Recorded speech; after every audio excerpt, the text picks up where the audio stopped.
Kita tahu bahwa sekarang Arab memerangi Yaman.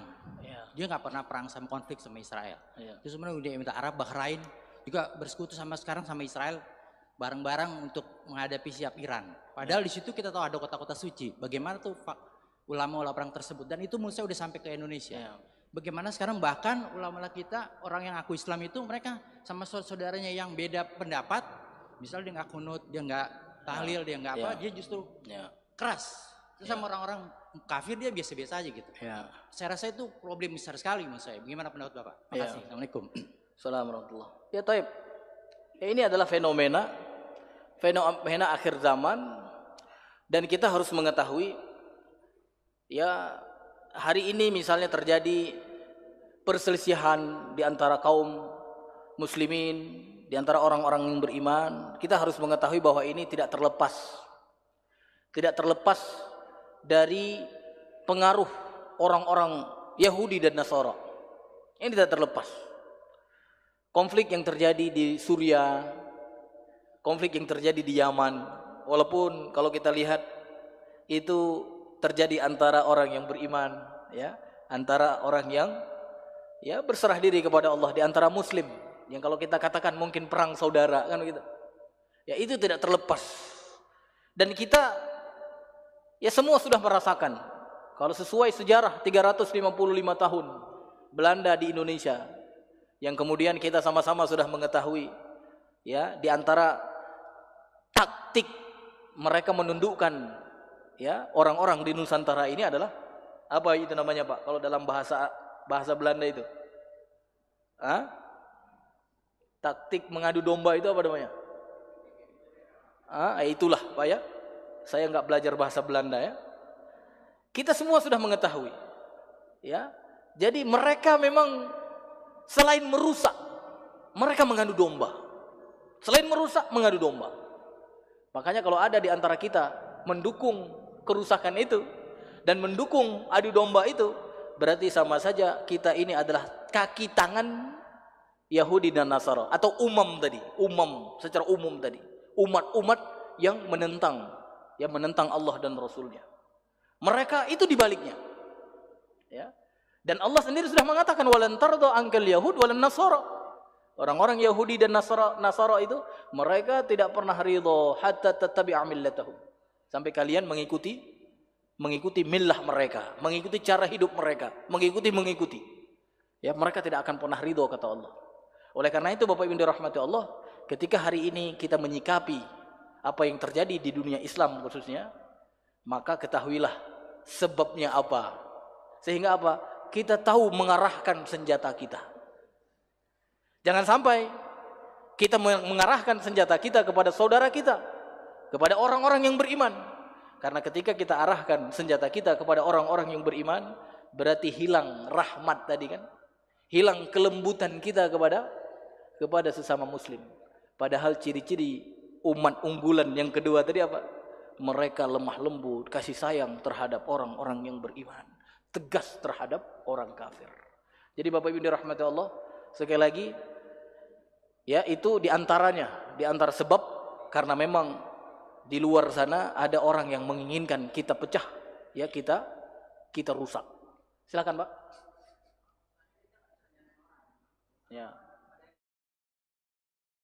Ya, itu opini. Artinya kita tidak bisa menyalahkan orang, benar. Tetapi ketahuilah, Allah Subhanahu wa taala sudah menyampaikan. Allah sudah menyampaikan orang-orang Yahudi dan Nasara, mereka tidak pernah akan ridho. Ini harus menjadi catatan kita. Mereka tidak akan pernah ridho, dan mereka akan melakukan langkah-langkah apapun untuk merusak umat Islam. Umat Islam pernah berjaya, Pak, sejak Rasulullah memimpin kota Madinah ketika itu. Dilanjutkan oleh Abu Bakar, dilanjutkan oleh Umar, Ali, Utsman, dan kemudian pemimpin-pemimpin terus sampai 1924. Sistem pemerintahan Islam itu terbentuk. Coba lihat, pada tahun 1924, sistem yang telah terbentuk, yang telah diamalkan oleh Rasulullah dan para sahabatnya, kemudian rontok, Pak. Itu siapa di baliknya? Kita harus ketahui. Siapa di balik yang telah meruntuhkan sistem kepemimpinan di dalam Islam? Benar opini, tidak boleh menyalahkan orang. Tapi Allah sudah mengatakan, orang-orang Yahudi dan Nasrani tidak akan pernah ridho. Mereka akan memasukkan keyakinan mereka. Mereka akan memasukkan cara hidup mereka kepada umat Islam. Makanya hari ini Pak, mohon maaf, setuju boleh, tidak setuju boleh. Tapi sistem yang hari ini diterapkan oleh negara-negara Islam, itu adalah sistem ajaran mereka. Mau tidak mau, sadar atau tidak sadar, setuju atau tidak setuju, kita harus meyakini bahwa dunia Islam hari ini memang menerapkan sistem mereka. Jadi Bapak Ibu dirahmati Allah, itu opini boleh saja. Tapi Allah sudah mengatakan, walan tardo angkel Yahud. Dan sampai kemudian Rasulullah di hadis mengatakan apa Pak? La tattabi'anna sunanal ladzina min qablikum, sananal ladzina min qablikum, shibran bi shibrin. Zira'an bi zira'in, hatta law dakhalu juhra dabbin la dakhaltumuhu. Rasulullah mengatakan, kalian sungguh akan mengikuti kebiasaan orang-orang sebelum kalian. Sejengkal demi sejengkal, sehasta demi sehasta. Sampai kalau mereka masuk ke dalam lubang biawak, kamu akan memasukinya. Yang ketika itu para sahabat nanya, Ayahud wan Nasara, apakah mereka itu Yahudi dan Nasara? Faman, kata Rasulullah, siapa lagi? Artinya apa Pak? Kita memang tidak bisa menyalahkan orang lain, iya. Tapi sejarah kita tidak bisa memungkirinya. Bahwa orang-orang Yahudi dan Nasrani memang ada di belakang kita. Yang terus dan terus akan memecah belah, akan merusak syariat Allah ini. Tinggal apakah kita umat Islam mau mengikuti, mau menjadi kaki tangan mereka atau tidak. Itu saja. Maka penting Pak, miliki sifat yang kedua tadi, azillah alal mu'minin. Lemah lembut terhadap orang-orang yang beriman dan tegas. Wa izzatin 'alal kafirin, tegas terhadap orang kafir. Ini akan menghambat Pak. Menghambat apa? Keinginan-keinginan Yahudi Nasara khususnya dan umat-umat yang lain yang dibenci oleh Allah akan menghambat Pak.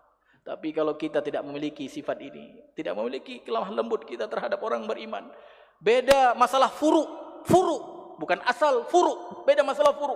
Tapi kalau asal, okelah kita berbeda. Tapi furu, yang satu kunut misalnya, yang satu tidak. Beda furu.